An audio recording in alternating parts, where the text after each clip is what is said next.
Salut à tous, aujourd'hui on va présenter la physiologie.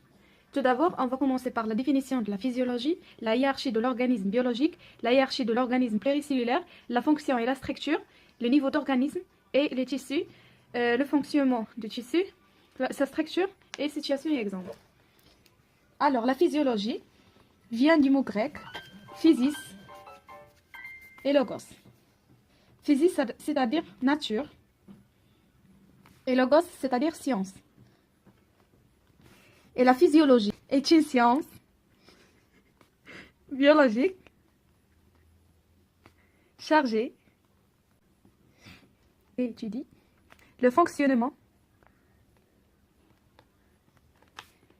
des organismes, d'organismes. Ce qui concerne la hiérarchie de l'organisme, on a hiérarchie d'organismes biologiques. On commence par l'atome, et ensemble des atomes nous donne une molécule. La combinaison d'ensemble des molécules nous donne une organite. Ensemble des organites nous donne une cellule. Troisièmement, la hiérarchie d'organismes pluricellulaires. On commence par les cellules. Ensemble des cellules nous donne un tissu. Ensemble des tissus qui se combinent nous donne un organe. Ensemble des organes qui connexent entre eux nous donne un système, ou bien un appareil. L'appareil ou le système nous donne le fonctionnement de l'organisme.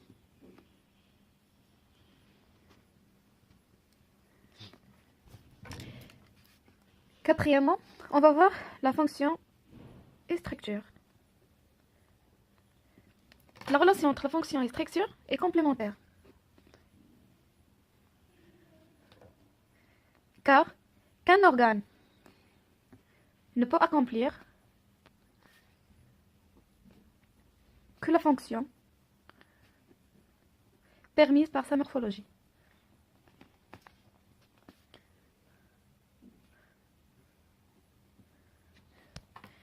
Cinquièmement, les niveaux d'organisme. Ce qui concerne le niveau d'organisme, on a 6 niveaux.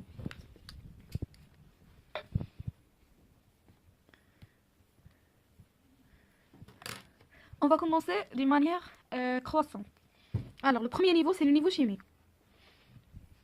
Le niveau chimique contient l'ensemble des atomes et des molécules qui sont essentielles pour le maintien de la vie. Par exemple, le carbone, l'oxygène, l'hydrogène, azote, CAD+, et ainsi de suite. Le deuxième niveau, c'est le niveau cellulaire.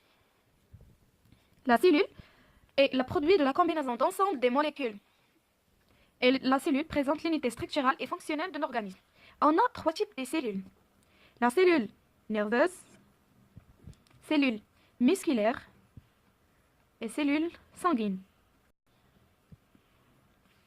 Le troisième niveau, c'est le niveau tissulaire. Le tissu est l'ensemble des cellules qui se combinent entre eux, soit des cellules nerveuses, musculaires, sanguines. Alors, pour les tissus, on trouve 4 types différents.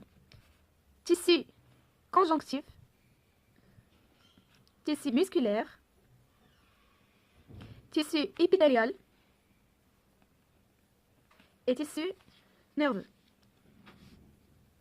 Le quatrième niveau, c'est le niveau organique, qui présente l'ensemble des organes, produit par la combinaison d'ensemble des tissus ou bien la jonction des tissus. Et dans un organe, on peut trouver plus qu'un type de tissu. Le niveau 5, c'est le niveau systémique. Le système est le produit de l'ensemble des organes qui connexent entre eux et qui fait une fonction précise. Et le dernier niveau, c'est le niveau d'organisme. Le niveau d'organisme, c'est présent même l'être vivant.